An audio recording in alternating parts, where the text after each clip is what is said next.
Hello guys, my name is Harshit continuing with our Python for cybersec topic. तो पिछली video में हम लोगों ने एक बेसिक पोर्ट स्कैनर बनाया था जो कि बहुत अच्छा काम कर रहा था, लेकिन वो टाइम एफिशिएंट नहीं था, वो बहुत स्लो था। तो आज हम उसी का एडवांस वर्जन बनाने वाले हैं जो कि टाइम एफिशिएंट भी होगा और बहुत अच्छा काम भी करेगा। और आज हम पाइथन के काफी सारे नए कॉन्सेप्ट्स भी देखने वाले हैं और लास्टली हम अपने टूल को कंपेयर करेंगे एनमैप के साथ। तो चलते हैं सीधा स्क्रीन के ऊपर। तो आज का जो हमारा प्रोग्राम है, आप लोगों को पता है, उसमें हम थ्रेडिंग यूज करने वाले हैं। तो उसमें हमारी अप्रोच क्या रहने वाली है, हम कैसे करने वाले हैं, हम कैसे उसको बनाने वाले हैं, क्योंकि एक प्रोग्राम को बनाने के बहुत सारे तरीके हो सकते हैं। तो हमारी क्या अप्रोच रहने वाली है, तो हम डिस्कस कर लेते हैं कौन सी अप्रोच सही रहेगी। तो देखो, एक अप्रोच तो ये हो सकती है कि हमारे को 65,000 पोर्ट्स को स्कैन करना है। तो हम क्या काम कर सकते हैं, 65,000 थ्रेड्स का यूज कर सकते हैं, पैरेलल में एक साथ सारे पोर्ट्स को स्कैन कर सकते हैं। तो मुश्किल से 1 या 2 सेकंड लेगा और हमारा काम डन हो जाएगा, सारे पोर्ट्स स्कैन हो जाएंगे।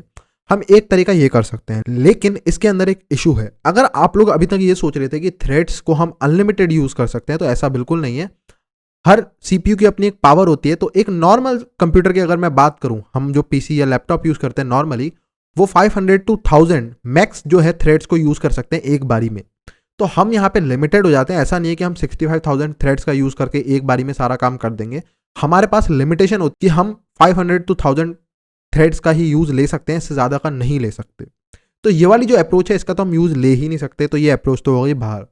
अब आती है दूसरी अप्रोच। फॉर एग्जाम्पल, अगर हम सिर्फ 500 थ्रेड्स का ही यूज ले सकते हैं, तो हम ऐसा कर सकते हैं कि हम बोलें कि पहले 500 पोर्ट्स को स्कैन करो, फिर अगले 500 यानी 1000 तक के स्कैन करो, फिर अगले 500 1500 तक के स्कैन करो, फिर 2000, फिर 2500। तो आप 500 के पेयर में पोर्ट्स को स्कैन करो। हम ये तरीके का यूज ले सकते हैं अगर हम लिमिटेड हैं थ्रेड्स में, नंबर में, है ना, क्योंकि हम 500 ही यूज कर सकते हैं। तो हम ऐसे काम कर सकते हैं। ये भी काफी फास्ट है अगर हम कंपेयर करें पिछले वाले से, क्योंकि पिछले वाले में हम एक एक करके कर रहे थे, पहले पहला पोर्ट, दूसरा पोर्ट, तीसरा पोर्ट। यहाँ पे एक साथ 500 पोर्ट्स स्कैन हो रहे हैं। तो यहाँ पे अगर आप देखोगे तो इंक्रीमेंट है 500 टाइम्स स्पीड का, तो बहुत ज्यादा तेज हो जाएगी स्पीड, ठीक है। और ये डिपेंड करता है कि आपका सीपीयू कितने थ्रेड्स एक साथ यूज कर सकता है। जैसे मेरे वाला 1000 कर लेता है, किसी और का 800 कर पाएगा, किसी का 1200 भी कर पाएगा। तो डिपेंड करता है कितना कर पाएगा, उसकी स्पीड ज्यादा होगी, मे बी उसकी कम होगी, तो डिपेंड करता है हर किसी पे, ठीक है। तो हम इसी अप्रोच का यूज करेंगे, लेकिन इसमें एक ट्रिकी पार्ट है, उसका हमारे को ध्यान रखना पड़ेगा। वो पार्ट ये है कि ऐसा ना हो कि हमारी जो थ्रेड्स हैं वो सेम 500 पोर्ट्स को स्कैन करी जा रही हो, यानी कि उसने फर्स्ट 500 पोर्ट्स को स्कैन कर लिया और फिर वो अगले 500 को ना करके दोबारा शुरू वाले 500 कर रही है। तो हमारे को अपनी थ्रेड्स को ये बताना पड़ेगा कि भाई जो पहले पोर्ट्स स्कैन हो चुके हैं या अभी करंटली दूसरी थ्रेड उनको स्कैन कर रही है, उन वालों को मत करो। आप क्या काम करो, नेक्स्ट वाले पोर्ट को स्कैन करो। तो हमारे को उसको बताना पड़ेगा ये, क्योंकि अगर हमने नहीं बताया तो वो क्या काम करती रहेंगी, वो सेम पोर्ट को स्कैन करती रहेगी, दूसरी थ्रेड भी उसी को काम कर रही है।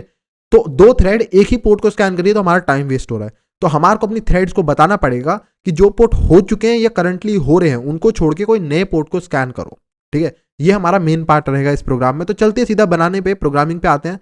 और मैं यहाँ पे एक फाइल बना लेता हूँ, सबेल scanner.py, ठीक है। शिबैंग के साथ स्टार्टिंग करते हैं, यूजर बिन पाइथन 3। उसके बाद यहाँ पे इंपोर्ट करना शुरू कर लेते हैं। देखो, सबसे पहले हमारे को पता है आर्ग्यूमेंट पार्सर का आज यूज होगा, क्योंकि हमारे को आर्ग्यूमेंट्स की जरूरत रहेगी, क्योंकि स्टार्टिंग पोर्ट, एंडिंग पोर्ट और ये सब काफी कुछ चाहिए होता है एक पोर्ट स्कैनर के अंदर। तो यहाँ पे मैं लिख लेता हूँ from argparse import argument parser, ठीक है। ये मैंने यहाँ पे लिख लिया। अब यहाँ पे नीचे आते हैं और यहाँ पे और चीजें भी इंपोर्ट कर लेते हैं, क्योंकि हमारे को पता है ये पोर्ट स्कैनर तो सॉकेट का तो यूज होगा ही होगा, सॉकेट ही स्कैन करके बताएगा है या नहीं। तो इंपोर्ट सॉकेट ये भी होगा ही होगा।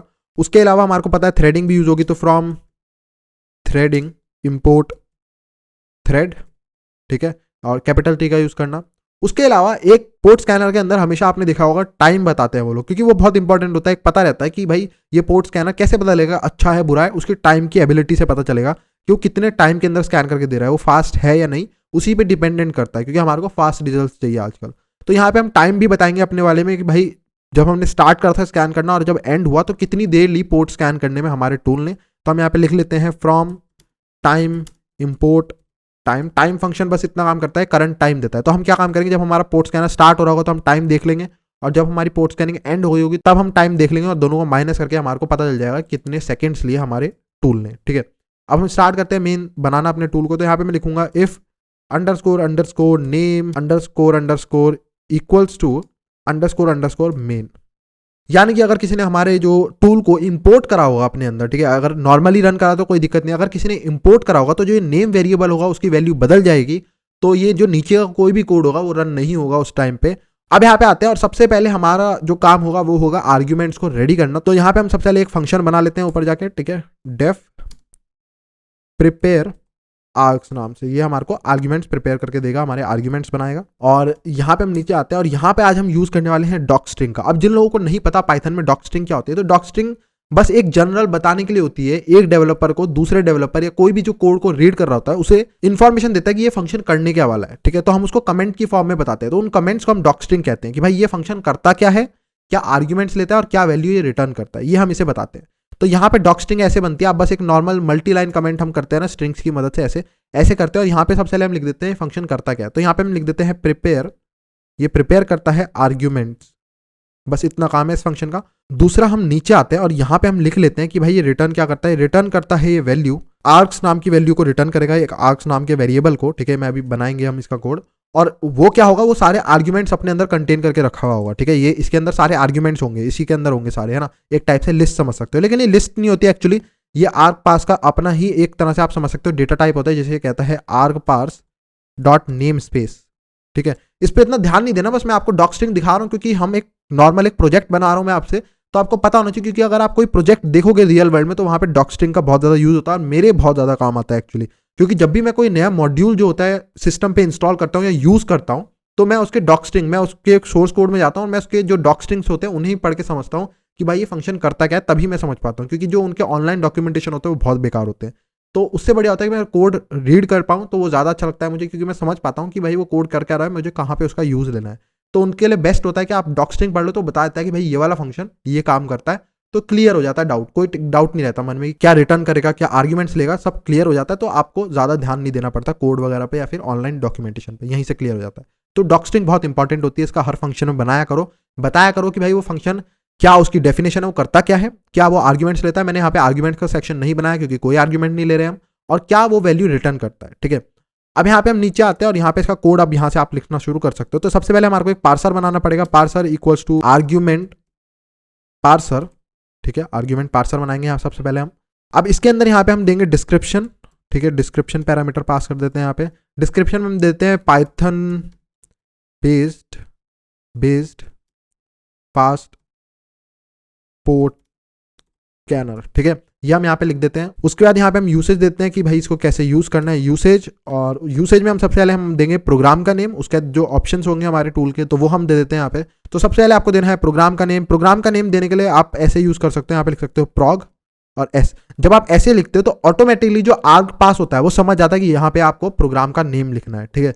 तो अगर आप कहीं पे भी ऐसे लिखोगे पूरे प्रोग्राम के अंदर, तो आर्ग पास उसे प्रोग्राम के नेम में कन्वर्ट कर देगा, या फिर आप यहाँ पे सीधा sys.argv इंडेक्स 0 भी यूज कर सकते हो, वो भी सेम काम करेगा। इंडेक्स 0 पे हमारी फाइल का नेम होता है, वो प्रिंट कर देगा। तो आप ऐसे भी यूज कर सकते हो, ये आर्ग पास वाला मेथड है, वरना सिस का भी यूज कर सकते हो इस काम के लिए, ठीक है। और उसके हम यहाँ पे दे देंगे यूसेज में, हम सिंपल सा यूसेज में बिल्कुल सिंपल देना होता है कैसे आप इसको मिनिमल यूज कर सकते हो, मतलब आप सिर्फ आईपी भी दोगे तो भी काम चल जाएगा। बाकी ऑप्शन यहाँ पे लिखने की जरूरत नहीं होती कि भाई ये भी है इसके अंदर, ये भी है, वो सब आप एग्जाम्पल में दे सकते हो। एक एग्जाम्पल बनाया करो, क्योंकि अगर किसी को कुछ समझ नहीं आ रहा तो हमेशा एग्जाम्पल दिखता है कि भाई इसको रन कैसे करना है, मुझे एग्जाम्पल दिखाओ। तो एग्जाम्पल भी हम लिखेंगे अपने डिस्क्रिप्शन के अंदर कि भाई ये एग्जाम्पल है, एक आईपी देंगे, उसके ऑप्शंस देंगे, वो एग्जाम्पल देख के समझ पाएगा। लेकिन हम यूसेज में बताते हैं कि मिनिमल यूसेज क्या है, कैसे आप इसको मिनिमल यूज कर सकते हो, बेसिक। तो यहाँ पे कुछ भी आईपी लिख सकते हो, 68.1.2 लिख देते हैं हम, ऐसे कर सकते हैं। उसके अलावा यहाँ पे हम क्या काम करते हैं, एपिलॉग देते हैं। एपिलॉग मतलब जो लास्ट में प्रिंट होगा, एपिलॉग सबसे लास्ट चीज प्रिंट होती है, और लास्ट में मैं एग्जाम्पल देता हूँ हमेशा अपने टूल में, ताकि लोग एग्जाम्पल पढ़ के समझ आ जाएगा मेरा टूल करता क्या है, ठीक है, जिसको नहीं क्लियर हो रहा। तो एग्जाम्पल में सबसे पहले मैं स्क्रिप्ट का नेम दूंगा, prog लिख देते हैं यहाँ पे prog, ठीक है। उसके बाद यहाँ पे मैं दे देता हूँ ऑप्शन -s देते हैं, स्टार्टिंग पोर्ट फॉर एग्जांपल आपको 20 से स्टार्ट करना है। उसके बाद आप ई दोगे, -e हम एक ऑप्शन बनाएंगे जो कि एंडिंग पोर्ट के लिए होगा, तो वो हम दे देते हैं यहाँ पे 40,000 दे देते हैं। यहाँ पे आप कुछ भी दे सकते हो, आपकी मर्जी है, ठीक है। उसके बाद यहाँ पे एक ऑप्शन होगा थ्रेड्स के लिए, कितनी थ्रेड्स यूज करनी है आप ये भी यूजर से पूछो, अच्छी बात है, क्योंकि स्पीड उसके हाथ में होनी चाहिए, वो मे बी उसका कंप्यूटर आपसे तेज हो, आप यूज कर पा रहे हो अपने सिस्टम पे एज अ डेवलपर 500, लेकिन वो है गेमर, उस पास है हार्ड कोर गेमिंग पीसी, अगर उसके पास है तो मे बी वो 2000 थ्रेड्स भी यूज कर पाए, तो यहाँ पे वो 2000 डालना चाहेगा, है ना। तो इसलिए आप अपने हिसाब से सेट मत करो, यूजर से पूछो। तो यहाँ पे हम डाल देते हैं फॉर एग्जांपल 500 थ्रेड्स, आप 500 यूज करना चाहते हो। और एक हम आज यूज करेंगे डैश वर्बोस, ठीक है, ये ऑप्शन सबको पसंद होता है, वर्बोस आउटपुट मिले, यानी कि जो पोर्ट जिस समय ओपन मिलता जा रहा है वो मेरे को प्रिंट करते जाओ, क्योंकि मेरा ज़्यादा टाइम वेस्ट ना हो। मुझे पता चल जाएगा पहले ही पोर्ट 80 ओपन है तो मैं उसकी एन्यूमरेशन स्टार्ट कर दूं, बाकी पोर्ट आते रहेंगे, लेकिन मैं पहले इस पे काम करना तो शुरू करूं, वरना मैं बैठा रहूंगा जब तक ये टूल चलेगा, सारे पोर्ट देगा। तो वर्बोस मोड अच्छा रहता है। Dash capital V, small V यहाँ पे क्यों यूज नहीं कर रहा हूँ, क्योंकि स्मॉल वी हम यूज करने वाले हैं वर्जन के लिए, क्योंकि एक पूरा प्रोजेक्ट है तो प्रोजेक्ट के वर्जन भी होते हैं। ठीक है, आप अपडेट करोगे इस टूल को तो उसका वर्जन हो जाएगा 1.1, आज 1.0 होगा, सबसे पहला है। ठीक है, तो ऐसे अपडेट भी करते रहना अपने वर्जन को। तो बस इतना बहुत है। यहाँ पे आईपी दे देते हैं 192.168.1.2। ठीक है, अब ये तो हमारा यहाँ पे तैयार हो गया। नीचे आते हैं, यहाँ पे अब हमारा पार्सर क्रिएट है। अब हम यहाँ करेंगे parser dot add underscore argument. ठीक है, ये हमने यहाँ पे दे दिया। तो पहला हमारा जो आर्ग्यूमेंट रहेगा वो होगा हमारा डैश एस, या फिर इसका नाम होगा डैश डैश स्टार्ट। ठीक है, यानी कि किस पोर्ट से स्टार्ट करना है स्कैन करना।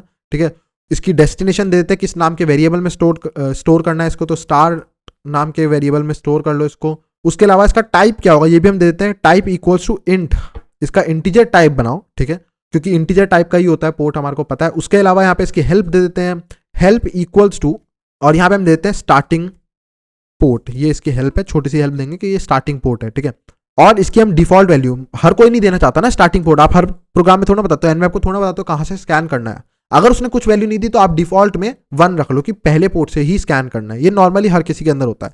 ठीक है, उसके बाद आता है parser dot add underscore argument. अब यहां पे आते हैं डैश ई, यानी कि एंड पोर्ट बताना है कहां तक स्कैन करना है, डैश डैश एंड।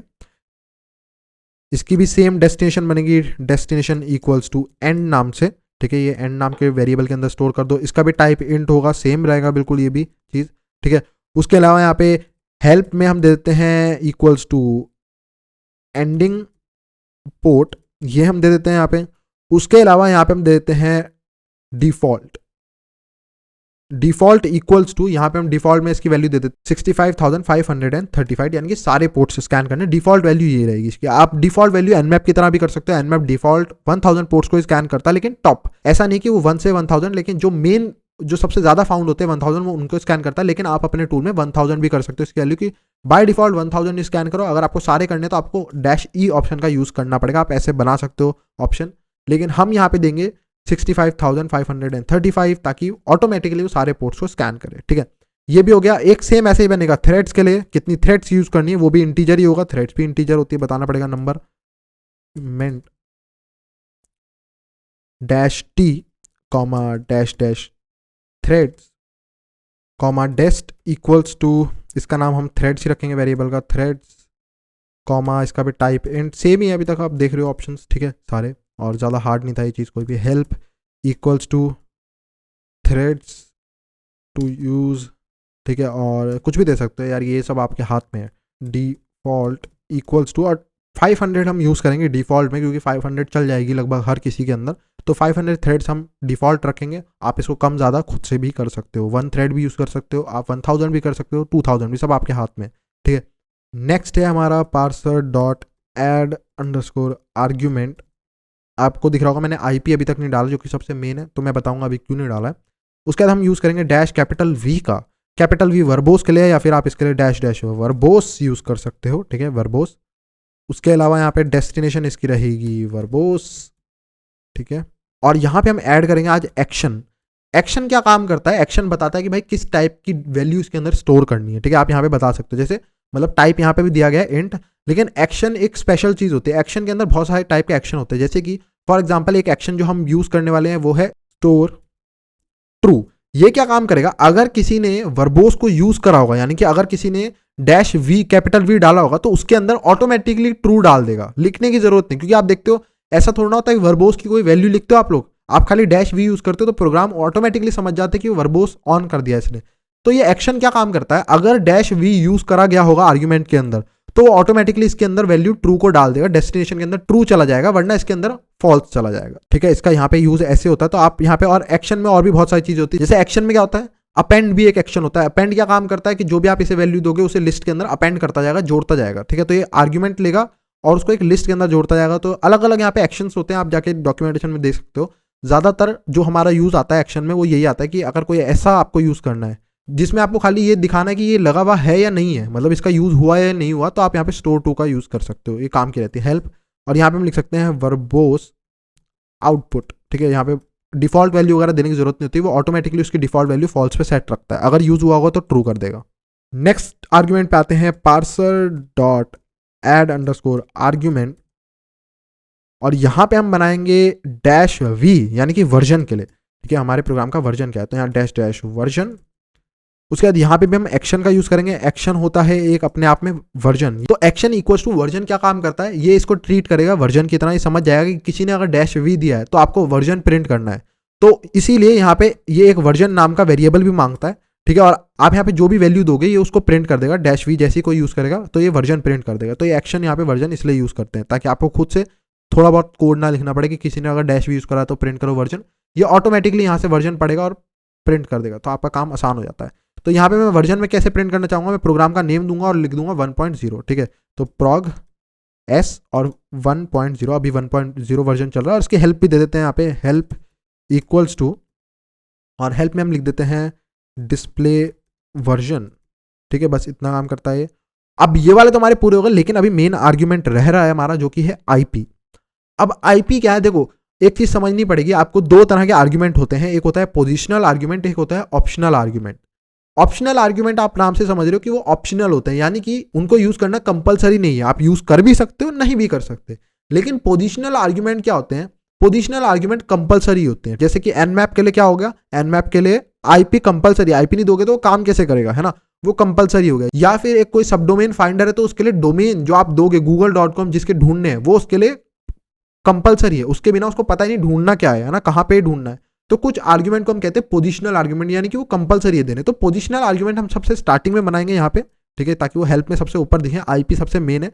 और पोजिशनल आर्ग्यूमेंट में सबसे अच्छी बात क्या होती है, पोजिशनल आर्ग्यूमेंट की कोई पोजीशन फिक्स नहीं होती, जैसे इन सब की पोजीशन फिक्स होती है कि अगर किसी ने डैश एस यूज कर लिया कहीं पे भी तो उसके आगे उसको स्टार्टिंग वैल्यू देनी पड़ेगी कि भाई 30 से पोर्ट स्कैनिंग स्टार्ट करो। अगर डैश एस यूज करा और उसके आगे उसने कुछ नहीं दिया और उसके आगे डैश ई दे दिया तो वो एरर देगा। लेकिन पोजिशनल आर्ग्यूमेंट में क्या होता है कि आईपी को आप कहीं पे भी यूज कर सकते हो, आप सारे आर्ग्यूमेंट दे दो और सबसे लास्ट में आईपी का यूज कर लो, या आप सबसे पहले आईपी दे दो उसके बाद कोई कितने सारे भी आर्ग्यूमेंट यूज कर लो, तो उनकी पोजीशन फिक्स नहीं होती। आईपी को आप कहीं पे भी यूज कर सकते हो, कहीं पे भी लिख सकते हो। जैसे एनमैप में आपने देखा होगा, एनमैप में आप कई बार क्या काम करते हो, सबसे पहले एनमैप लिखते हो, फिर आईपी लिखते हो, फिर बाकी सारे जितने S V dash P dash ये सब यूज करते हो। कई बार आप क्या काम करते हो, पहले एनमैप लिखते हो, फिर सारे ऑप्शन देते हो dash S V dash T 5 और वो सब, और लास्ट में आईपी देते हो। तो आईपी की पोजीशन फिक्स नहीं है, कहीं पे भी यूज कर सकते हो, एनमैप समझ जाएगा इसका मेरे को क्या काम करना है। तो वैसे ही यहाँ पे भी हम आर्ग्यूमेंट पार्सर के अंदर भी हम पोजिशनल आर्ग्यूमेंट्स बना सकते हैं, जो कि इसे पता रहेगा कंपलसरी है, उनकी पोजीशन फिक्स नहीं है, ये कहीं पे भी आपको मिल सकते हैं, ठीक है। तो हम यहाँ पे बनाते हैं, वो मैं दिखाता हूँ कैसे बनाते हैं। तो उसके लिए आपको क्या काम करना पड़ता है, लिखना पड़ता है parser dot add underscore argument, ठीक है। और यहाँ पे क्या होता है कि आर्ग पास को कैसे पता चलता है कि कोई ऑप्शनल है या कोई पोजिशनल है, उसको कैसे पता चलेगा। तो आर्ग पास देखता है कि अगर किसी आर्ग्यूमेंट के आगे आपने डैश या डैश डैश यूज करा है तो वो उसे कभी पोजिशनल की तरह नहीं पढ़ता, तो वो उसे हमेशा ऑप्शनल मानेगा। तो आपको अपना जो वेरिएबल बनाना है उसके अंदर डैश डैश यूज नहीं करना, तो वो उसको पोजिशनल समझ लेता है ऑटोमेटिकली, ठीक है। तो हम यहाँ पे डैश डैश नहीं देके बल्कि हम यहाँ पे क्या काम करेंगे, एक मेटावार का यूज करेंगे। मेटावार यानी कि उसका एक हेल्प में एक दूसरा नाम दे दो, मतलब हेल्प के अंदर उसका एक नाम प्रिंट करो खाली IPv4, लेकिन इसका हम कोई डैश डैश या कुछ नहीं दे रहे हैं। तो मेटावार बस हेल्प के अंदर भाई नाम तो प्रिंट कर, कुछ ना कुछ तो प्रिंट करना पड़ेगा ना कि भाई आपको आईपी देनी है। तो उसके लिए हम यहाँ पे ये देंगे कि भाई उसका नेम जो है आप ये प्रिंट कर दो, मेटावार के अंदर दे देते हैं IPv4, कि आप हेल्प में ये प्रिंट कर देना कि आपको IPv4 तो देनी ही देनी है, ठीक है। लेकिन इसका कोई डैश करके कोई ऑप्शन नहीं, क्योंकि ये ऑप्शनल आर्ग्यूमेंट नहीं, ये पोजिशनल आर्ग्यूमेंट है, ये हमारे को बताना पड़ेगा। डेस्टिनेशन हम इसकी क्या नाम रखेंगे, डेस्टिनेशन हम इसकी रख लेते हैं IP नाम का वेरिएबल के अंदर इसको स्टोर करेंगे। और हेल्प में हम इसकी दे देते हैं होस्ट टू स्कैन, ठीक है, ये सबसे बेस्ट रहेगा। अब यहाँ पे हम इसको रन करके देखेंगे कि ये सही काम कर रहा है या नहीं कर रहा, तो हम ये करके भी देख लेते हैं। लेकिन हम पहले पार्सर को पूरा बना लेते हैं, तो यहाँ पे लिख देते हैं पार्सर डॉट पार्स आर्ग्स, ठीक है। ये फंक्शन यहाँ पे हमने बना लिया। उसके अलावा जो ये रिटर्न करेगा सारे आर्ग्यूमेंट्स वो हम एक वेरिएबल के अंदर स्टोर कर लेते हैं आर्ग्स नाम के, और इसको रिटर्न करेंगे हम, ठीक है। रिटर्न जो हमने ऊपर लिखा था ना, रिटर्न यहाँ पे, अब आपको समझ आ रहा है क्या है। तो ये जो चीज आई है, ये वेरिएबल जो इसको मैंने रन करा है इस फंक्शन को, तो ये हमारे को रिटर्न करता है आर्ग्यूमेंट्स इस डेटा टाइप के, ठीक है। और ये हम रिटर्न कर रहे हैं अपने प्रोग्राम को यहाँ पे, तो हम इसको कॉल करना पड़ेगा पहले इस फंक्शन को अगर हमारे को इसको रन करना है। तो यहाँ पे लिख लेता हूँ आर्क्स इक्वल्स टू, ताकि जो रिटर्न कर रहा है आर्क्स वैल्यू वो इस वेरिएबल के अंदर स्टोर हो जाएगी, आर्क्स नाम के वेरिएबल के अंदर, या फिर इसका आर्ग्यूमेंट्स भी नाम रख सकते हो। हम आर्ग्यूमेंट्स रख लेते हैं, अलग हो जाएगा, थोड़ा कन्फ्यूजन कम होगा। आर्ग्यूमेंट्स। अब यहाँ पे हम क्या काम करेंगे, यहाँ पे हम इसको कॉल करेंगे प्रिपेयर अंडरस्कोर आर्क्स, ठीक है। अब ये हमारा काम यहाँ पे डन हो गया। अब इसको रन करके देखते हैं कि भाई हमारे आर्ग्यूमेंट ढंग से काम कर रहे हैं, प्रिंट हो रही है, नहीं हो रहे हैं, वो सब हम देख लेते हैं यहाँ पे। तो यहाँ पे मैं करूँगा chmod+x और फाइल का नेम, रन करते हैं scanner.py को। पहले ब्लैंक रन करेंगे, तो इसको क्या करना चाहिए, इसको हमारे को यूसेज वगैरह दिखानी चाहिए कि भाई आईपी तो आपको मिनिमम डालनी पड़ेगी। तो यहाँ पे अब अगर आप देखोगे तो इसने मेरे को यूसेज दिखाई, सबसे पहले मैंने ब्लैंक दिया था तो इसने ऑटोमेटिकली मुझे यूसेज दिखाई। यूसेज है इसकी scanner.py और आईपी, ऐसे तो देना ही देना पड़ेगा। उसके अलावा यहाँ पे क्या आया error, the following arguments are required IPv4, जो मैंने मेटावार के अंदर दिया था, याद है ऐसे दिया था ना मेटावार के अंदर, वो दिया। तो ये तो काम कर रहा है अपना बढ़िया। -h देते हैं यहाँ पे हम, -h जैसे मैं मारूंगा तो अब हेल्प देख लेते हैं इसकी हेल्प कैसी आ रही है। यूसेज बिल्कुल सही, जो डिस्क्रिप्शन दिया था Python base fast port scanner. Positional argument आप देखोगे तो पोजिशनल आर्ग्यूमेंट बोला इसने, क्योंकि IPv4 मेन आर्ग्यूमेंट है, तो यहाँ पे इसलिए इसने डैश हमने यूज नहीं करा है। और ऑप्शनल आर्ग्यूमेंट के अंदर आप देखोगे तो सारे आ चुके हैं, -h -setv, ठीक है। वर्जन भी हम देख लेते हैं कि ढंग से प्रिंट कर रहा है, वर्जन भी आप देखोगे तो बिल्कुल सही काम कर रहा है। लेकिन मुझे अभी यहाँ पे थोड़ी सी बेकार सा दिख रहा है, ये जो ये है ना स्टार्ट वगैरह ये आ रहा है, गंदा लगता है मुझे पसंद नहीं है, मतलब ठीक है। ये मेटावार है सारे, जैसे IPv4 मेटावार आ रहा है ना, ये सारे इनके मेटावार है, जो कि मैंने इसको नहीं बोले थे, ये ऑटोमेटिकली ऐड कर देता है अपने आप। -s का मेटावार ऐड करेगा, -start का मेटावार ऐड करेगा, तो उसके कारण थोड़ा गंदा लगता है। तो मैं उनको हटाना चाहता हूँ, तो मैं उनको हटा दूंगा पहले। तो मैं यहाँ पे क्या काम करूंगा, मैं एक ऑप्शन ऐड कर दूंगा मेटावार का, मेटावार, और इसको मैं यहाँ पे ब्लैंक कर दूंगा, ठीक है। ये काम आप कर दोगे तो ऑटोमेटिकली वो मेटावार को हटा देगा। तो आप ये हर जगह कर दो जहाँ पे भी आप एस चाहते हो, जैसे एस के अंदर, ई के अंदर, टी के अंदर, वी के अंदर, जहाँ पे भी आप चाहते हो ये सब वहाँ पे आप कर दो। मेरे ख्याल वी के अंदर वर्जन के अंदर यूज़ नहीं पड़ता हमारे को ये करने का। तो मेटावार को भी हम कर देते हैं यहाँ पे भी, और यहाँ पे भी, और यहाँ पे भी डाल देते हैं, शायद ये सही है। अब ठीक है, अब हम ट्राई करते हैं। हमने मेटावार हर जगह ब्लैंक दे दिया है, तो अब मेटावार नहीं यूज होना चाहिए। अब मैं इसको -h के साथ यूज करके देखता हूँ, h करा, और यहाँ पे अगर आप देखोगे तो एरर दे रहा है कि वर्बोस के साथ आपने गलत यूज कर लिया, कि एक्शन स्टोर ट्रू जहाँ पे होता है वहाँ पे आप मेटावार का यूज नहीं कर सकते। तो ये हमारे को यहाँ पे चेंज करना पड़ेगा। तो यहाँ से हम मेटावार को हटा देते हैं लास्ट से, ये मेटावार हट गया यहाँ पे। एंड अब आप देखोगे तो पहले से काफ़ी ज़्यादा क्लीन है, मुझे अच्छा लग रहा है, मतलब पहले से तो काफ़ी क्लियर लग रहा है मुझे, ठीक है, क्योंकि मेटावार हट चुके हैं। थोड़ा सा यहाँ पे आप देखोगे स्पेस आ रहा है जो कि बेकार लग रहा है, मैं उसका इलाज बता देता हूँ आप लोगों को, क्या इलाज है उसका, वो भी क्लियर हो जाएगा। अगर ऐसे रखना है तो ऐसे भी सुंदर लग रहा है काफ़ी, पिछले वाले से तो काफ़ी ज़्यादा, क्योंकि अब ये अच्छे से डिस्क्रिप्शन भी हेल्प से भी पढ़ने में आ रहा है इनका, और ऑप्शंस भी साथ में दिख रहे हैं, ठीक है। तो ये मेटावार की वजह से हो रहा है, क्योंकि मेटावार में हमने जो ब्लैंक दिया था लेकिन उसने ऑटोमेटिकली एक स्पेस डाल दिया अपनी तरफ से। तो हम यहाँ पे क्या काम करेंगे, हम मेटावार के अंदर बैक स्पेस डाल देंगे। एक बैक स्पेस क्या काम करेगा, जो स्पेस आ रहा है ना उसको रिमूव कर देगा। बैक स्पेस आप दबाते हो तो क्या होता है, तो वैसे ही आप बैक स्पेस भी पाइथन में यूज़ कर सकते हो /b के साथ, तो आप इसका यूज़ कर लो, तो आपका काम जो हम सोच रहे हैं वो हो जाएगा। अब मैं -h करूँगा तो अब आप देखोगे तो काफ़ी ज़्यादा प्रिटी है, लेकिन ये खिसक गए हैं। तो अब आपकी मर्जी है यार, आप कैसे यूज़ करना चाहते हो, आपके ऊपर डिपेंडेंट है, मैं आपको नहीं बता सकता। लेकिन आप वैसे ही खुश हो या ऐसे, मैं ऐसे में चला लूँगा काम, बार बार नहीं चेंज करूँगा मैं, ठीक है। लेकिन मेरे को आपको बस एक बताना था कि आप कैसे इसको सॉल्व कर सकते हो इश्यू को। अब हमारा एक काम हो गया है डन, हमारे आर्ग्यूमेंट जो है वो प्रिपेयर हो चुके हैं। अब हम नेक्स्ट काम पे आते हैं अपने, जो कि हमारे को पोर्ट्स की लिस्ट रेडी करनी पड़ेगी, जिसके अंदर सारे पोर्ट्स हों जिससे थ्रेड्स यूज़ करेगी। अब यहाँ पे मैंने बोला था ये ट्रिकी पार्ट है सबसे, क्यों, क्योंकि लिस्ट के अंदर अगर मान लो थ्रेड्स ने शुरू के 500 स्कैन कर लिए पोर्ट्स, तो वो 500 तब भी लिखे रहेंगे, है ना, उन्होंने उसके ऊपर काम कर लिया। अब उन्हें नेक्स्ट 500 पे करने हैं, नहीं 500 से 1000 तक के करने हैं। लेकिन वो कैसे, उनको कैसे बताएंगे हम ये कि भाई शुरू के 500 तुमने कर लिया, अगले 500 पे काम करो। तो हमारे को यहाँ पे कोई ऐसा डेटा टाइप चाहिए कि जिसके अंदर जो पोर्ट स्कैन हो गया है वो हटता जाए उसके अंदर से। यानी कि अगर फॉर एग्जांपल पोर्ट नंबर 40 हो गया, उस लिस्ट के अंदर से 40 हट जाएगा, 500 हो गया तो 500 हट जाएगा। ऐसा कुछ बनाना पड़ेगा ताकि वो लिस्ट की स्टार्टिंग से पढ़ते जाएंगे ऑटोमेटिकली, और जो हो चुके हैं ऑलरेडी पोर्ट्स, वो पोर्ट्स हटते जाएंगे उसके अंदर से। तो हमारे को कुछ ऐसा चाहिए, तो हमारा काम हो जाएगा। तो उसके लिए यहाँ पे हम यूज करने वाले हैं जनरेटर्स का। जनरेटर्स भी बिल्कुल इटरेटर्स की तरह होते हैं। इटरेटर्स यानी कि नॉर्मल लिस्ट वगैरह जो यूज करते हैं, जिसके अंदर से हम एक एक करके वैल्यू को प्रिंट कर सकते हैं, या जिसके अंदर बहुत मल्टीपल वैल्यूज होती है। जैसे एक स्ट्रिंग है, स्ट्रिंग के अंदर अगर आप देखोगे तो कैरेक्टर्स होते हैं बहुत सारे, जिनके अंदर आप एक एक करके इटरेट कर सकते हो, प्रिंट कर सकते हो। फॉर लूप के अंदर है ना, फॉर आई इन ए करते हो और प्रिंट आई करोगे तो एक एक कैरेक्टर स्ट्रिंग का प्रिंट हो जाता है। नॉर्मली हम ऐसे काम कर सकते हैं ना। तो जनरेटर्स क्या होता है, जनरेटर्स में क्या होता है कि जनरेटर भी लिस्ट की तरह होता है, लेकिन उसमें क्या होता है, अगर आपने एक एलिमेंट को एक बार यूज कर लिया तो उस एलिमेंट को आप अगली बार यूज नहीं कर सकते। और ऐसा ही कुछ हमारे को चाहिए। यानी कि फॉर एग्जाम्पल अगर आप समझो एक लिस्ट है, लिस्ट कैसी होती है कि 1, 2, 3, 4 ऐसे एक लिस्ट होती है। अगर मैं इस लिस्ट की सारी वैल्यूज प्रिंट कराऊं फॉर आई इन और ये लिस्ट दे दूं और आई को मैं प्रिंट करा दूं 1, 2, 3, 4 प्रिंट हो जाएगा। लेकिन अगर मैं इसको दूसरी बार प्रिंट कराऊंगा एक और नीचे लूप में तो क्या है प्रिंट हो जाएगा? हाँ हो जाएगा, कोई टेंशन नहीं है। लेकिन जनरेटर्स ऐसे नहीं होते। लेकिन जनरेटर्स में क्या होता है, जनरेटर में अगर आपने एक बार इसको प्रिंट करा दिया कि 1 को प्रिंट करा दिया, 2 को, 3 को, यानी कि उनकी वैल्यू एक बार एक्सेस हो गई, चाहे किसी भी काम के लिए यूज करिए आपने, प्रिंट के लिए करिए किसी भी, अगर आपने उनकी एक बार वैल्यू निकाल ली, यूज कर ली, तो वो क्या होगा, वो अपने अंदर से एक वैल्यू को कम कर लेंगे। फिर आपने 2 का भी यूज कर लिया, वो 2 को भी अपने अंदर से कम कर लेंगे। 3 का यूज कर ले, 3 को भी कम कर लेंगे। 4 का यूज कर ले तो ये ब्लैंक हो जाएंगे। हमारे को ऐसी ही कुछ चीज चाहिए, है ना। तो जनरेटर्स को कैसे बनाते हैं, कैसे दिखते हैं, वो मैं आपको दिखा देता हूँ। बहुत ईजी है उनको करना, कुछ हार्ड नहीं है उसमें भी, और आप लोगों के लिए शायद नई चीज भी हो जाएगी। पहले मैं इसके लिए क्यू का यूज करता था, ठीक है। अगर नहीं पता है, क्यू एक मॉड्यूल आता है, वो भी सेम काम करता है।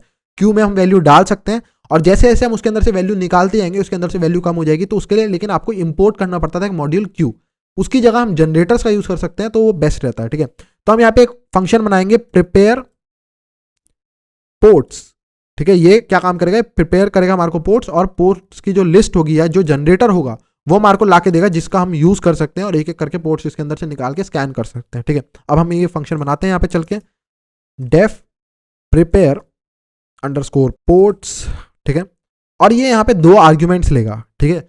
एक होगा स्टार्टिंग पोर्ट जो कि होगा इंट टाइप का, और एक होगा एंडिंग पोर्ट जो कि होगा इंट टाइप का। ये दोनों इंटीजर टाइप के होंगे, स्टार्टिंग और एंडिंग पोर्ट ये दोनों इंटीजर टाइप के, ठीक है। उसके बाद यहाँ पे हम क्या काम करेंगे, नीचे आते हैं। अब यहाँ पे इसका डॉक्स्ट्रिंग बना लेते हैं कि बता देते हैं भाई क्या काम करने वाला है, ताकि कोई अगर हमारा कोड पढ़े, कोई डेवलपर या कोई भी यूजर हो तो उसको पता रहे कि ये क्या काम करता है। डॉक्स्ट्रिंग को देख के पता चल जाएगा। तो ये क्या काम करेगा, जनरेटर फंक्शन है ये। देखो जनरेटर में क्या होता है कि जैसे आप नॉर्मली अगर मैं बात करूँ तो आप लिस्ट को कैसे बनाते हो, लिस्ट आप स्क्वायर ब्रैकेट का यूज करते हो 1, 2, 3, 4 और लिस्ट बन जाती है। लेकिन जनरेटर के साथ ऐसा नहीं होता, पहले ये याद रखना। जनरेटर के लिए या तो आपको लूप का यूज करना पड़ेगा जनरेटर को बनाने के लिए, या फिर आपको एक फंक्शन बनाना पड़ेगा जिसे हम कहते हैं जनरेटर फंक्शन। तो हम फंक्शन का यूज करेंगे, जनरेटर फंक्शन का। ये एक जनरेटर फंक्शन है फॉर पोर्ट्स, ये पोर्ट्स को जनरेट करेगा, ठीक है। हमारे को ये पता चल गया। उसके बाद यहाँ पे हम दे देते हैं नेक्स्ट में आर्ग्यूमेंट्स क्या होंगे, आर्ग्यूमेंट्स, ठीक है। आर्ग्यूमेंट्स के अंदर क्या क्या आएगा, एक आर्ग्यूमेंट होगा इसके अंदर स्टार्ट जो कि होगा इंट टाइप का, और ये क्या काम करेगा, स्टार्टिंग पोर्ट होगा ये, ठीक है। स्टार्टिंग पोर्ट कहां से कहां तक। और एंड के अंदर क्या होगा, एंड भी इंटीजर टाइप होगा, ठीक है। और ये होगा एंडिंग पोर्ट, ठीक है। समझ आया, ये डॉक्स्ट्रिंग किस काम आते हैं मेरे ख्याल से, और ये काम के हैं सही में। जब हम कोड को पढ़ते हैं तो इसको देख के बहुत अच्छे से समझ आ जाएगा। कोई हमारे कोड को पढ़ेगा जिसने कभी आर्ग्यूमेंट पार्सर पढ़ा ही नहीं होगा उसको ये समझ नहीं आएगा, लेकिन अगर वो ये पढ़ेगा तो उसको क्लियर हो जाएगा ये कर क्या रहा है, प्रिपेयर कर रहा है आर्ग्यूमेंट्स को और रिटर्न कर रहा है इस डेटा टाइप को। और इस डेटा टाइप के बारे में वो गूगल पे सर्च करेगा तो उसे मिल जाएगा, आर पार्स का पढ़ सकता है इसके बारे में, ठीक है। तो उसका काफी काम आसान हो जाएगा। इससे तो बहुत बढ़िया कि आप डॉक्स्ट्रिंग देख लो, है ना। अब यहाँ पे आते हैं नीचे, अब इसका कोड लिखना शुरू करते हैं। तो बहुत सिंपल कोड है बनाने का। तो हम यहाँ पे एक फॉर लूप का यूज लेंगे, फॉर पोर्ट इन रेंज, कहाँ से कहाँ तक के पोर्ट चाहिए पहले हमारे को ये तो पता होना चाहिए। तो स्टार्ट से लेके जो स्टार्ट वैल्यू आई है कहाँ से कहाँ तक के पोर्ट हमारे को स्कैन करनी है, तो यूजर बताएगा ना। डिफॉल्ट वैल्यू हमने अपनी तरफ से डाल दी, लेकिन यूजर भी चेंज कर सकता है उसको, इसलिए यहाँ पे हम स्टार्ट से एंड तक के। और यहाँ पे हम एक नई चीज यूज करने वाले, यील्ड। यील्ड क्या काम करता है अभी मैं समझाता हूँ, यील्ड क्या काम करता है। यील्ड पोर्ट, तो ये क्या काम करेगा, जो पोर्ट की वैल्यू होगी उसे एक तरह से आप समझ सकते हो एक एरे बनाता जाएगा उसका। एरे यानी कि आप एक बस ऐसे समझ सकते हो एक मेमोरी लोकेशन के अंदर उसको स्टोर करता जाएगा। पहले पोर्ट की वैल्यू ही मान लो फॉर एग्जांपल स्टार्टिंग पोर्ट था 1, तो ये 1 को फिर 2 को फिर 3 को मेमोरी के अंदर स्टोर करता जाएगा जहां तक भी एंडिंग पोर्ट होंगे। तो ये भी एक लिस्ट की तरह ही काम करेगा, लेकिन मैंने आपको बताया इसमें अंतर होता है कि अगर एक बार मैंने इसकी वैल्यू निकाल लिया, यूज कर ली, तो वो वैल्यू को मेमोरी से हटा देगा जो कि हमारे को चाहिए, ठीक है, हमारे काम का। और ये मेमोरी एफिशिएंट भी होता है बहुत ज्यादा, एज कंपेयर टू इटरेटर्स लिस्ट वगैरह से कंपेयर करोगे तो ये मेमोरी काफी कम लेता है, ठीक है। तो आप इसका भी अब से यूज कर सकते हो। अगर आपको एक ही बार यूज करना है, एक लिस्ट के अंदर के वेरिएबल का आपको एक ही बार यूज करना है, तो आप जनरेटर्स भी यूज कर सकते हो, ठीक है। और जहां मैंने देखा जनरेटर की स्पेलिंग गलत है तो हम इसको सही कर लेते हैं। अब ये जनरेटर फंक्शन बन गया। अब जहां यील्ड आता है तो यहाँ पे रिटर्न करने की कोई जरूरत नहीं थी। ऑटोमेटिकली फंक्शन क्या काम करेगा, जैसे ही पाइथन यील्ड पड़ेगा तो क्या काम करेगा, जो वो मेमोरी लोकेशन होगा उसका एड्रेस जो भी होगा वो पोर्ट्स के अंदर डाल देगा, ठीक है।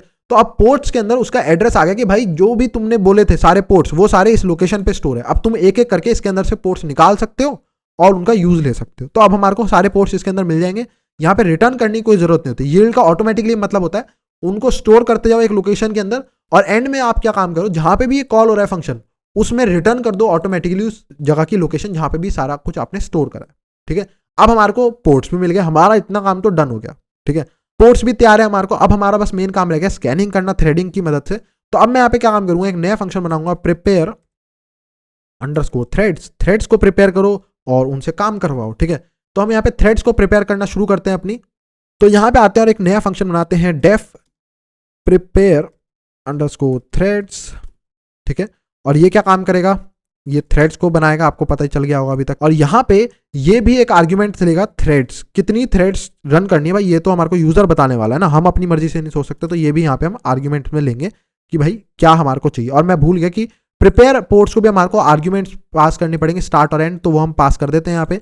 तो यहाँ पे मैं लिख देता हूँ कि आर्ग्यूमेंट्स, ये आर्ग्यूमेंट्स के अंदर हमारे सारे आर्ग्यूमेंट्स है, तो arguments dot start comma argument dot and, ठीक है। ये हमारे को पास करना है। आर्ग्यूमेंट्स के अंदर जो स्टार्ट आर्ग्यूमेंट है और जो एंड आर्ग्यूमेंट है वो इसको पास कर दो। सेम ऐसे थ्रेड्स के लिए भी होगा, आर्ग्यूमेंट्स डॉट थ्रेड्स, ठीक है। तो ये थ्रेड्स पास कर देंगे इसको, ठीक है। हो गया इतना। अब यहाँ पे हम क्या काम करने वाले, थ्रेड्स को क्रिएट करना है, उन्हें स्टार्ट करना है ना।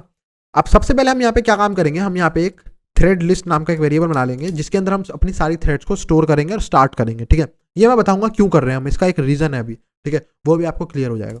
तो सबसे पहले यहाँ पे मैं क्या काम करूंगा, फॉर अंडरस्कोर इन रेंज। अब आप कहोगे अंडरस्कोर क्यों यूज करा, तो ये एक वेरिएबल है, अंडरस्कोर भी एक नॉर्मल वेरिएबल की तरह, आप यहाँ पे आई भी यूज कर सकते हो, बी भी यूज कर सकते हो, सी भी, कुछ भी यूज कर सकते हो। अंडरस्कोर नॉर्मली हम वहां यूज करते हैं जहां पे जो भी ये वेरिएबल हम बना रहे हैं यहाँ पे उसका यूज नहीं करना। जैसे आप आई बना रहे हैं यहाँ पे वेरिएबल, तो आप नीचे यूज करते हो उसका, प्रिंट आई करते हो, तो आई का यूज हो रहा है कहीं पे, है ना। लेकिन जब आप कहीं पे यूज नहीं कर रहे हो तो आप अंडरस्कोर बना लो, उसका क्या फायदा होता है, आप कंफ्यूजन नहीं रहता थोड़ा सा कि बार इतने सारे वेरिएबल्स बन रहे पूरे प्रोग्राम के अंदर। तो जितने वेरिएबल्स आप कम कर सकते हो उतना ज्यादा अच्छा है, कंफ्यूजन कम हो जाता है कौन सा वेरिएबल कहाँ यूज हो रहा है। तो इसलिए अंडरस्कोर का यूज कर रहा हूँ क्योंकि इसका कोई काम नहीं है, हमारे को बस एक लूप चाहिए और वो लूप क्या काम करेगा, थ्रेड्स बनाएगा। तो इसका कोई काम नहीं है इस वेरिएबल का, चाहे इसको आई नाम लो, कुछ भी रख सकते हो, ठीक है। अब यहाँ पे हम इसे दे देते हैं कहाँ तक करना है, तो हमारे को करना है थ्रेड्स तक, ठीक है। थ्रेड्स तक हमारे को करना है +1 तक, मतलब जितनी उसने दी है 600 दिए तो 600 रन होनी चाहिए, वरना नॉर्मली रेंज क्या काम करता है, -1 तक चलाता है। सेम हमारे को अच्छा यहाँ पे पोर्ट में भी मेरे को करना था, मैं भूल गया, जो रेंज हम यहाँ पे चला रहे हैं तो ये भी +1 होगा क्योंकि एक कम तक चलता है रेंज, तो हमारे को पूरा चलाना है। मतलब अगर 65,000 पोर्ट्स बोले हैं तो सारे करने हैं, एक कम ना करें, इसलिए एंड +1 कर रहे हैं। और यहाँ पे भी थ्रेड्स +1 कर रहे हैं। और यहाँ पे मैं डॉक्स्ट्रिंग देना भूल गया हूँ, तो उसको भी हम दे देते हैं डॉक्स्ट्रिंग को, ठीक है। तो ये फंक्शन क्या काम करता है, क्रिएट और स्टार्ट करता है थ्रेड्स को, ठीक है। क्रिएट और स्टार्ट करता है थ्रेड्स को। और ये जो आर्ग्यूमेंट्स में क्या लेता है वो भी लिख देते हैं, आर्ग्यूमेंट्स, यहाँ पे हम दे देते हैं थ्रेड्स, और ये इंट टाइप का होगा। और यहाँ पे हम लिख देते हैं number of threads to use, ठीक है। बस ये इतना काम करता है, नंबर ऑफ थ्रेड्स हम इसे देते हैं कितनी यूज करनी है, ठीक है। रिटर्न ये कुछ नहीं करेगा तो यहाँ देने की जरूरत नहीं रिटर्न। अब ये इतना काम हो गया। अब यहाँ पे हम इतनी बार लूप चलाएंगे जितनी बार थ्रेड्स है, और इतनी ही हम थ्रेड्स क्रिएट करके इस फाइल के अंदर स्टोर कर लेंगे, ठीक है। तो यहाँ पे हम लिखेंगे thread underscore list dot append, और अपेंड कर दो इसके अंदर, क्या अपेंड करना है हमारे को, थ्रेड्स को अपेंड करना है। तो यहाँ पे हम थ्रेड बनाएंगे, ठीक है, इतनी सारी थ्रेड बनती रहेंगी एक एक करके, तो यहाँ पे थ्रेड बनाएंगे और उस थ्रेड को हम आर्ग्यूमेंट में पास करेंगे, टारगेट इक्वल्स टू जो भी आप अपना जो भी फंक्शन है जो स्कैन करेगा पोर्ट्स को, तो उसका नाम रख लेते हैं यहाँ पे स्कैन पोर्ट नाम का एक फंक्शन को आपको रन करना है, जो कि अभी हम आगे चल के बनाएंगे, ठीक है। तो ये क्या काम करेगा, थ्रेड्स को बनाएगा और उसे इस लिस्ट के अंदर अपेंड करता जाएगा, सारी जितनी भी ये बनाता जा रहा है। अब इतना काम हो गया। अब हमारे को इनको स्टार्ट करना है, तो मैं लिखूंगा for thread in thread list. Thread list के अंदर जो भी थ्रेड है एक एक करके थ्रेड के अंदर आती रहेगी और इनको हम स्टार्ट करेंगे, तो थ्रेड डॉट स्टार्ट, ये हमारा काम रहेगा, ठीक है। अब इतना काम समझ आ गया। अब आप कहोगे कि भाई हर्षित भाई क्या कर रहे हो, ये इसको उठा के आप यहाँ पे भी तो लिख सकते थे थ्रेड डॉट स्टार्ट, एक एक करके स्टार्ट हो रही है, एक एक करके बन रही है, स्टार्ट हो रही है। तो मैं अगर आपको बताऊं कि आपकी सोच बिल्कुल सही है, मेरे को ऐसा करने की कोई जरूरत नहीं थी, वैसे भी काम चल जाता, लेकिन इसका रीजन क्या था मैं आपको समझाता हूं। देखो थ्रेडिंग कैसे काम करती है आप लोगों को पता है कि भाई ये आएगा मेन प्रोग्राम यहाँ पे रन करता हुआ आएगा, वो सारी थ्रेड्स को स्टार्ट करेगा और वो आगे बढ़ जाएगा। अब वो आगे बढ़ेगा तो वो प्रोग्राम को एग्जिट कर देगा। तो क्या फायदा हुआ, थ्रेड तो रन होनी शुरू हुई थी, उसने सारी थ्रेड रन करी, उसने 1000 थ्रेड रन करी। जैसे ही थ्रेड्स ने अपना काम करना शुरू करा, एक दो पोर्ट स्कैन हुए, वो आगे बढ़ेगा, वो देखेगा आगे का कोड कुछ नहीं है, वो प्रोग्राम को एग्जिट कर जाएगा। तो हमारे को अब क्या काम करना है, हमारे को भाई जो मेन थ्रेड है जिसने सब कुछ काम करा, जो मेन चल रहा है प्रोग्राम का कोड, उसे भी बोलना पड़ेगा कि जब तक ये सारी थ्रेड्स खत्म नहीं हो जाती, जब तक सारे पोर्ट्स स्कैन नहीं हो जाते, आपको रुके रहना है, आपको वेट करना है इन थ्रेड्स का। तो उसके लिए यहाँ पे हमारे को कोड लिखना पड़ेगा, इसीलिए मैंने यहाँ पे बनाया था। तो अब हम यहाँ पे क्या काम करेंगे, for thread in thread list, जो लिस्ट है उसके अंदर आप क्या काम करो, थ्रेड डॉट ज्वाइन फंक्शन का यूज करो। अब आप कहोगे ज्वाइन फंक्शन क्या है, तो ज्वाइन फंक्शन में समझाया तो बहुत ईजी है। ज्वाइन फंक्शन क्या काम करता है, जो मेन प्रोग्राम का फ्लो है, जो मेन थ्रेड है, जो इन सब थ्रेड को स्टार्ट कर रही है, ठीक है, उसके साथ उसको जोड़ देगा। यानी कि इसका मतलब बस इतना होता है, ये उसे कह रहा है कि जब तक ये वाली थ्रेड का काम खत्म नहीं हो रहा तब तक तू यहां से हिलेगा नहीं, आगे नहीं बढ़ सकता तू। तो हमने क्या काम करा, यहां पे इस पे सारी थ्रेड्स जोड़ दी, एक एक करके सारी थ्रेड जोड़ रहे हैं हम इससे, जितनी भी थ्रेड, मान लो 500 थ्रेड थी तो हमने 500 थ्रेड जोड़ दी। तो हमने इसको बोला जब तक इन सारी 500 थ्रेड का काम खत्म नहीं होगा तब तक तू आगे नहीं बढ़ सकता। हमने उसको ज्वाइन कर दिया इन थ्रेड के साथ। तो ये ज्वाइन फंक्शन का काम होता है जो हमारे काम की है यहाँ पे, ठीक है। तो ये क्या काम करेगी, पहली थ्रेड को उसके साथ ज्वाइन कर देगी। जब तक पहली थ्रेड का काम खत्म नहीं होगा तब तक वो आगे नहीं बढ़ेगा। जैसे पहली थ्रेड का काम खत्म हो गया तो वो क्या काम करेगा, वो अगली थ्रेड से इसको ज्वाइन कर देगा। अगली थ्रेड का जैसे काम खत्म होगा सेकंड वाली का, वो तीसरी से चौथी से, तो एक एक करके सारी थ्रेड से ज्वाइन होता रहेगा। जब तक सारी थ्रेड का काम खत्म नहीं होता तब तक ये आगे नहीं बढ़ सकता। इतना यहाँ पे हम कह रहे हैं, समझ गए इस बात को। तो ये काम तो यहाँ पे डन हो गया, हमारी थ्रेड्स भी क्रिएट हो गई, स्टार्ट भी होगा, ज्वाइन भी होगा। यहाँ पे हम लिख भी देते हैं कि स्टार्ट भी करता है और कॉमा ज्वाइन भी करता है उन थ्रेड्स को, ठीक है। क्रिएट करता है, उसके बाद उनको स्टार्ट करता है, फिर ज्वाइन कर देता है थ्रेड्स को। इतना काम समझ आया। तो अब यहाँ तक काम डन हो गया। अब मेन फंक्शन बनाना है जो कि पोर्ट्स को स्कैन करेगा। ये भी काम हमारा मेन है क्योंकि यही फंक्शन सारा काम कर रहा है, स्कैन को यही कर रहा है। थ्रेड्स भी मेन है क्योंकि थ्रेड से ही सारा काम पैरेलल होगा, लेकिन मेन फंक्शन यही है, थ्रेड्स भी इसी काम को करेगी। तो यहाँ पे हम क्या काम करते हैं, फंक्शन बनाते हैं डेफ स्कैन पोर्ट, ये पोर्ट को स्कैन करेगी, ठीक है, ये फंक्शन। अब इसकी डॉक्स्ट्रिंग लिख लेते हैं यहाँ। अब इसके डॉक्स्ट्रिंग में ज्यादा कुछ नहीं आया क्योंकि कुछ रिटर्न भी नहीं करेगा, ठीक है, क्योंकि हम जो भी ओपन पोर्ट मिलती रहेंगे उसे एक लिस्ट में अपेंड करते रहेंगे। रिटर्न कुछ नहीं कर रहे हैं हम, अपेंड करते रहेंगे, ठीक है। स्कैन पोर्ट्स, ठीक है, ये पोर्ट्स को स्कैन करता है, बस ये इतना काम करता है। तो यहाँ पे हमने इतना लिख दिया, इसकी डॉक्स्ट्रिंग इतनी थी तो लोगों को क्लियर रहेगा, नाम से भी क्लियर रहेगा, वैसे भी क्लियर रहेगा, ठीक है।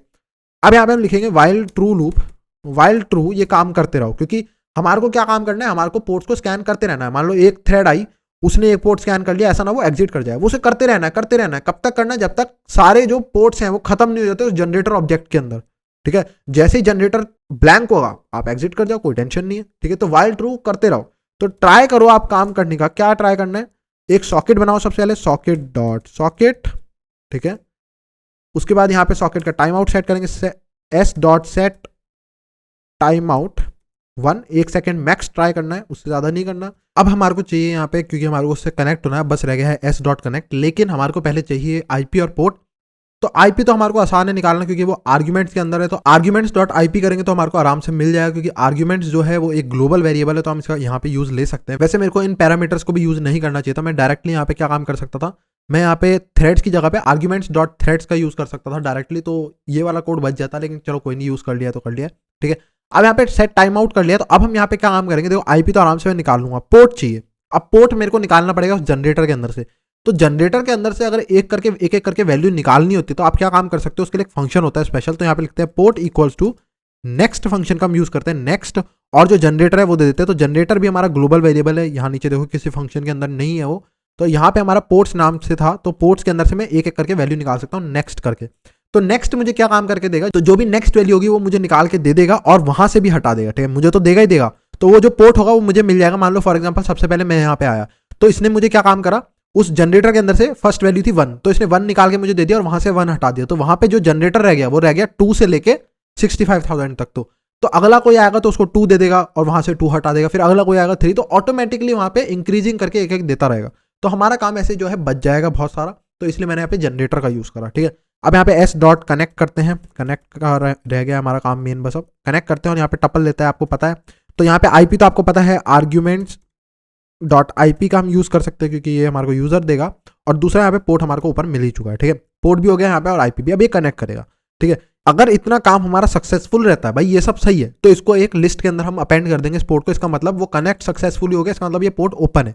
तो यहाँ पे ऊपर चल के एक लिस्ट बनाते हैं सबसे स्टार्टिंग में, क्योंकि मेन लिस्ट है हमारी, सारे पोर्ट्स इसमें लिख रहेंगे। तो ओपन अंडरस्कोर पोर्ट्स, और इसको हम एक लिस्ट बना देते हैं, ब्लैंक लिस्ट। इसके अंदर हम अपेंड करते रहेंगे जो भी हमारे को मिलता जा रहा है। तो यहाँ पे हम करते रहेंगे open underscore ports dot append, इसको मैं अपेंड कर दो क्योंकि इसको पोर्ट को, जो ये पोर्ट है यहाँ पे हमारे को मिला, क्योंकि ये ओपन मिल गया हमारे को, कनेक्ट हो गए हम सक्सेसफुली इससे, ठीक है। यहीं पे एक ऑप्शन आता है, अगर हम कनेक्ट हो गए हैं सही में इससे, तो आप क्या काम करो, इफ आर्ग्यूमेंट्स डॉट वर्बोस, अगर उसने वर्बोस बोला है तो आपको प्रिंट भी करना पड़ेगा इस चीज को, है ना, कि भाई ये वाला पोर्ट हमारे को ओपन मिला है, अब इसको प्रिंट भी कर दो, है ना। तो तभी उसने वर्बोस यूज करा, क्योंकि उसको अपना टाइम बचाना है, वो एक एक करके देखना चाहता है, जो जो मिलता जा रहा है जिस टाइम पे वो प्रिंट करते जाओ। तो अगर उसने वर्बोस बोला है हमारे को, इसकी वैल्यू ट्रू है, तो आप क्या काम करो, प्रिंट कर दो। क्या चीज प्रिंट करनी है, ओपन पोर्ट्स को। मैं पूरी लिस्ट को प्रिंट करवा रहा हूं और ये बार बार प्रिंट ना हो, मैं चाहता हूं कि बार बार। अब क्या होगा, जब भी इसको ओपन पोर्ट मिलेगा पूरी पूरी लिस्ट डालता रहेगा तो वो बहुत ज्यादा हो जाएगा। तो जो पिछली लिस्ट इसने प्रिंट करी थी उसको हटाए स्क्रीन के ऊपर से और नई डाल दे। अभी तक आपने कभी ऐसा नहीं देखा होगा शायद। तो अगर आप ऐसा चाहते हो पाइथन में, जैसे आप कई बार देखते होगे, जैसे फॉर एग्जांपल अगर मैं बोलूं, मैं चाहता हूं कि प्रिंट करे 1 to 10, लेकिन एक के ऊपर एक, पहले 1 प्रिंट हो, उसी की जगह पे 2, 3, 4, 5, क्या ऐसा पॉसिबल है पाइथन में? हाँ बिल्कुल पॉसिबल है ऐसा पाइथन में। तो पाइथन में हम उसके लिए क्या यूज करते हैं, सबसे पहले मैं एफ स्ट्रिंग का यूज करूंगा। उसको स्ट्रिंग के अंदर जैसे न्यू लाइन होती है ना, तो वैसे ही यहाँ पे एक ऑप्शन होता है /r। /r का क्या मतलब है कि उस लाइन में जो भी पहले से लिखा हुआ होगा उसको हटाएगा और नई चीज जो भी आप इसको आगे दोगे उसको प्रिंट कर देगा। और यहाँ पे हम यहाँ पे इसका यूज करेंगे, ओपन पोर्ट एक वेरिएबल है तो मैं वेरिएबल की तरह इसको दे दूंगा एफ स्ट्रिंग में जैसे हम देते हैं। तो यहाँ पे ये क्या काम करेगा, /r करेगा सबसे पहले, ठीक है, यानी कि लाइन को खाली कर देगा, जो भी कुछ पिछला लिखा होगा उसको हटाएगा और क्या काम करेगा, ओपन पोर्ट्स को प्रिंट कर देगा। और साथ में यहाँ पे मैं दे दूंगा कि कोई न्यू लाइन प्रिंट ना करे। भाई अगर हम न्यू लाइन पे चले गए तो कोई फायदा ही नहीं है, न्यू लाइन तो होती ही ब्लैंक है। हम चाहते हैं कि न्यू लाइन पे ना जाए, जो पहले से कंटेंट लिखा है उसको ओवरराइट करके उस पर दोबारा लिख दे। तो एंड इक्वल्स टू मैं ये कर दूंगा, ठीक है। तो ऐसे कभी भी यूज करोगे /r और एंड इक्वल्स टू का, तो आप क्या काम करोगे, अपनी ही चीज के ऊपर स्क्रीन पे आप ओवरराइट कर सकते हो, ठीक है। तो ऐसे आप काम कर सकते हो अगर आपको प्रिंट करना है अच्छे से, तो ये भी एक तरीका है।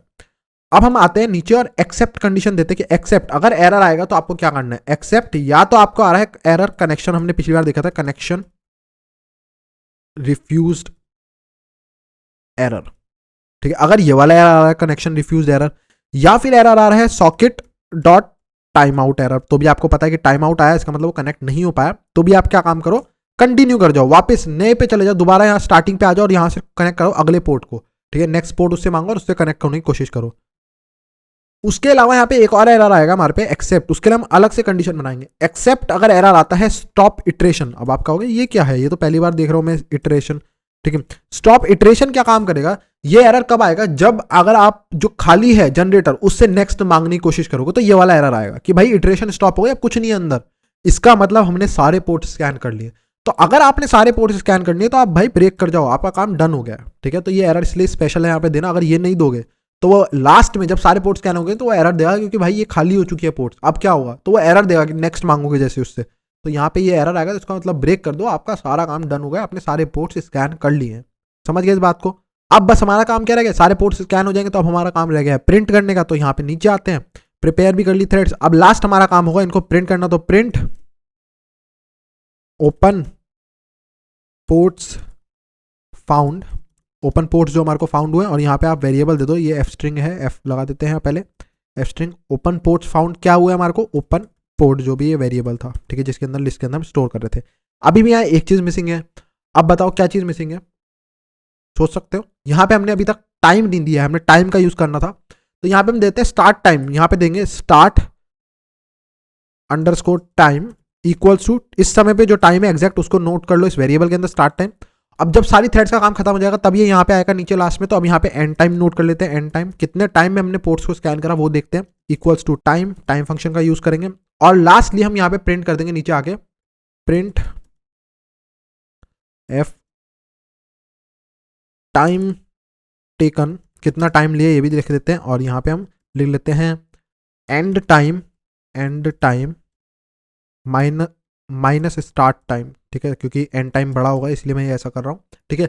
और यहाँ पे मैं क्या काम करूंगा, मैं राउंड फंक्शन का यूज भी कर लेता हूँ। राउंड क्या काम करता है, मतलब उसको राउंड ऑफ कर देता है, ये वरना ऐसे नंबर देगा 2.34567, मतलब पॉइंट के आगे बहुत सारे नंबर देगा, मैं चाहता हूँ 0.2 तक ही दिखाए, पॉइंट के आगे 2 ही डिजिट दिखाए, तो उसके लिए आप राउंड फंक्शन का यूज कर सकते हो। राउंड कर दो जो भी नंबर आ रहा है उसको राउंड करके, कॉमा राउंड करके, और कॉमा यहाँ पे 2 दे दूंगा, इसका 2 का मतलब है कि भाई 2 वैल्यू तक ही आप मेरे को प्रिंट करके दिखाओ, ठीक है। इतनी बात क्लियर हो गई। और दूसरा यहाँ पे एक और चीज मैं बताऊंगा, देखो लास्ट में अगर किसी ने वर्बोस यूज करा तो क्या होगा, अगर कोई वर्बोस यूज करेगा तो यहाँ पे हमने मना कर दिया न्यू लाइन प्रिंट नहीं करनी है ना, तो क्या होगा, कोई भी न्यू लाइन प्रिंट नहीं होगी। तो जब मैं प्रिंट करूंगा ओपन पोर्ट्स फाउंड, तो क्या होगा, जो वर्बोस का आउटपुट आ रखा होगा ना, एक लाइन के अंदर सारी लिस्ट आ जाएगी, उसी के जस्ट आगे ये लिखा हुआ आ जाएगा, जो कि अच्छा नहीं लगेगा। तो मैं यहाँ पे लिख देता हूँ, अगर किसी ने वर्बोस का यूज करा है तो आप बीच में एक न्यू लाइन डाल दो। हमारा जो ये आ रहा है ओपन पोर्ट्स फाउंड, एक न्यू लाइन के बाद आना चाहिए, क्योंकि हमने यहाँ पे मना कर दिया न्यू लाइन का यूज नहीं करना, तो यहाँ पे कोई न्यू लाइन नहीं होगी, तो हमारा जो भी लिखा हुआ आएगा वो उस वर्बोस के आउटपुट के आगे ही जस्ट लिखा हुआ आ जाएगा, हम उसे न्यू लाइन में चाहते हैं, क्योंकि ये मेन रिजल्ट्स हैं, ये लास्ट में दिखाओ सबसे, है ना।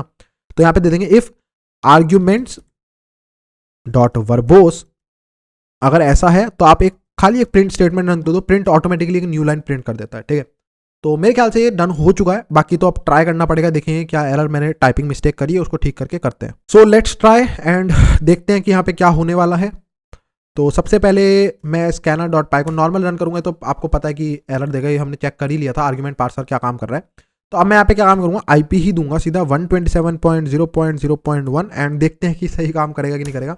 एंटर मारते हैं और काफ़ी फास्ट होना चाहिए इसका रिजल्ट। ठीक है, क्योंकि बाय डिफॉल्ट हम 500 थ्रेड्स यूज़ कर रहे हैं और इसने लिए हैं 10.84 सेकेंड्स सारे पोर्ट्स को स्कैन करने के लिए। 65,000 पोर्ट्स को स्कैन करें इसने। ठीक है, 127 IP पे। अब ये एक्चुअली पता है बहुत लो है, अगर मैं सही बताऊं आपको, क्योंकि इसलिए हो रहा है लो क्योंकि अभी मेरे सिस्टम पे बहुत कुछ चल रहा है। एक VM चल रही है, रिकॉर्डिंग हो रही है HD में, तो मेरे को पता है कि बहुत स्लो हो रखा है मेरा सिस्टम। आप लोग करोगे तो आप में तेज होगा ऑब्वियसली। ठीक है, और ज़्यादा भी मैं यूज़ करके ट्राई कर सकता हूँ, थ्रेड्स को बढ़ा लेते हैं यार, 1000 थ्रेड्स ट्राई करता हूँ, लेकिन मेरे को भरोसा नहीं है इस टाइम पे 1000 थ्रेड्स एक साथ काम कर पाएगी, क्योंकि आपको पता है इंटेंसिव काम चल रहा है पूरा सिस्टम पे, तो शायद एरर भी आ सकते हैं काफ़ी सारे। तो देखते हैं कि ये काम करेगा कि नहीं करेगा। और यहाँ पे मैंने 1000 थ्रेड्स का यूज़ करा है और इस बार थोड़े ज़्यादा पोर्ट्स भी हमारे को मिल गए हैं। ठीक है, और 9.82 सेकंड्स में कर दिया, जो कि ज़्यादा इंप्रूवमेंट तो नहीं है, 1 सेकंड का पूरा अंतर है, लेकिन ज़्यादा इंप्रूवमेंट नहीं मानूंगा मैं इसको। ठीक है, और अगर आप Nmap से करोगे तो Nmap से भी हम ट्राई कर लेते हैं कंपेयर करने का। तो 127.0.0.1 -p ट्राई करते हैं और देखते हैं Nmap कितना टाइम ले रहा है, क्योंकि हमने सारे पोर्ट्स स्कैन पे लगाए हैं। तो Nmap ने लिए हैं अप्रॉक्सीमेटली 3 सेकेंड्स। तो आप देख सकते हो Nmap कितना फास्ट है। लेकिन मैं आपको सच अगर बताऊं तो मैंने Nmap और अपने टूल को जब मैंने पहली बार बनाया था विदाउट रिकॉर्डिंग, जब मैं बना रहा था, तो Nmap और हमारा टूल बिल्कुल सेम काम करेगा, जितना Nmap लेगा उतना ही लेगा। लेकिन अगर आप Nmap को ऐसे यूज करोगे ना जैसे मैं अभी कर रहा हूँ, ठीक है, तो Nmap डबल टाइम लेगा हमारे टूल से। लेकिन जब मैं Nmap को -T5 मैक्स स्पीड के साथ यूज करता हूँ तो Nmap और हमारा टूल का सही सेम काम करता है बिल्कुल। लेकिन अगर मैं -T5 ना लगाऊं, जैसे नॉर्मल हम स्कैनिंग करते हैं, तो क्या होगा, तो ये डबल टाइम ले रहा है हमारे टूल से। 120 सेकंड लिए थे इसने स्कैन करने के लिए, उसी को स्कैन को मेरे टूल ने 60 सेकंड के अंदर कवर कर दिया था। तो ये वहां था टाइम उस समय का। ठीक है, अब यहाँ पे वर्बोस भी दिखाता हूँ, वर्बोस कैसे काम करता है, क्योंकि मैं आपको बता रहा था वर्बोस का थोड़ा बहुत। तो वर्बोस भी हम ट्राई कर लेते हैं, $V एंटर मारते हैं और आप देखोगे तो एक ही जगह पे वो इंक्रीज करता जा रहा है वहीं पे ही। ऐसा नहीं हो रहा है कि नई लाइन में प्रिंट हो रहा है, वहीं पे बढ़ती जाएगी वैल्यू। ठीक है, तो ये फायदा है $V का, और शायद इसे कुछ और नहीं मिल रहा है, देखते हैं। एक मिला जैसे यहीं पे आगे बढ़ गया, आप देखोगे न्यू लाइन में प्रिंट नहीं हो रहा है, वहीं पे आगे ऐड होता जा रहा है। तो ये फायदा होता है $R का। ठीक है, और स्पीड अगर देखोगे 10 से 15 हो गई है, क्योंकि थोड़ा बहुत प्रिंटिंग भी लेता है ना, प्रिंट में भी टाइम लगता है, सेकंड्स का अंतर पड़ता है, थोड़े थोड़े सेकंड्स मिलके एक पूरा सेकंड बना देते हैं। ठीक है, ये -V है, -E और S को भी चेक कर लेते हैं। -S अगर मेरे को पोर्ट स्कैनिंग करनी है 20 से लेके, ठीक है, या मैं 21 को स्किप करना चाहता हूँ, 21 मुझे पता है ओपन है, लेकिन मैं स्कैन करूंगा पोर्ट फॉर एग्जाम्पल 30 से लेके और 700 तक, और -E में हम 700 देंगे, क्योंकि मेरे को पता है फिर बीच में सिर्फ ये वाला पोर्ट दिखना चाहिए, तो इसका मतलब बिल्कुल सही स्कैनिंग हुई है। -S और -E काम कर रहे हैं, तो ऐसे पता चल जाएगा मुझे। एंटर मारते हैं और आप देखोगे तो 0.42 सेकंड्स के अंदर इसने कर दिया है, क्योंकि 1000 थ्रेड्स हम यूज कर रहे थे और हमने इसको 600 से भी कम पोर्ट्स स्कैन करने को बोला, तो इसने सारी थ्रेड्स रन करी एकदम, और एकदम मिल गया, तो काम एकदम डन हो गया। तो 0.42 सेकंड्स के अंदर ही डन हो गया काम। ठीक है, तो आप देखोगे इसने 600 पोर्ट्स स्कैन कर दिए कितने टाइम के अंदर, 0.42। अगर मैं इसको 1000 बोलता कि 1000 पोर्ट्स स्कैन कर 1 से लेके 1000 तक, तो -S देने की मुझे जरूरत नहीं है, 1000 तक करेगा तो ये शायद 1 सेकंड लेगा, शायद जहां तक मुझे उम्मीद है। 0.5 आधे सेकंड के अंदर इसने काम कर दिया, 1000 पोर्ट्स स्कैन कर दिया। ठीक है, तो आप देख सकते हो कितना पावरफुल टूल है ये। और मैं एक चीज बता देता हूँ कि जब ट्राईहैक में या हैक द बॉक्स का मेरे ख्याल से आप लोग काफी यूज करते हो, तो हैक द बॉक्स से ट्राईहैक में मैं आज भी अपना टूल यूज करता हूँ स्कैनिंग पे, क्योंकि Nmap बहुत टाइम लेता है। हमारा वाला जो टूल है वो पता नहीं क्यों, लेकिन टाइम जितना यहाँ पे दिखा रहा है उतना ही टाइम लेता है। तो Nmap ऐसा क्या करता है ट्राईहैक में के साथ मुझे नहीं पता, लेकिन मैं क्या काम करता हूँ, मैं पहले अपने टूल को रन कर लेता हूँ, सारे पोर्ट्स निकल जाते हैं कौन कौन से पोर्ट ओपन है, फिर मैं सिर्फ उन 4 पोर्ट्स की स्कैनिंग Nmap से करता हूँ। मेरा टाइम बहुत बचता है, मैं सही बताऊँ। Nmap तो घंटों ले जाता है, अटका ही रहता है। तो उससे बढ़िया है कि आप अपने टूल से स्कैन कर लो, फास्ट भी रिजल्ट आ जाएगा और आपको पता चल जाएगा कौन कौन से पोर्ट ओपन है। उसके बाद आप Nmap से एन्यूमरेशन करो या किसी से भी करो, आसानी से पता चल जाता है। ठीक है, तो ये एक इजी और फास्ट ट्रिक है आप लोगों के लिए। तो आई होप ये पसंद आया होगा प्रोजेक्ट। सो आई होप आपको ये वीडियो पसंद आई हो, आपको पोर्ट स्कैनर अच्छा लगा हो। So please like the video, subscribe the channel. Thank you.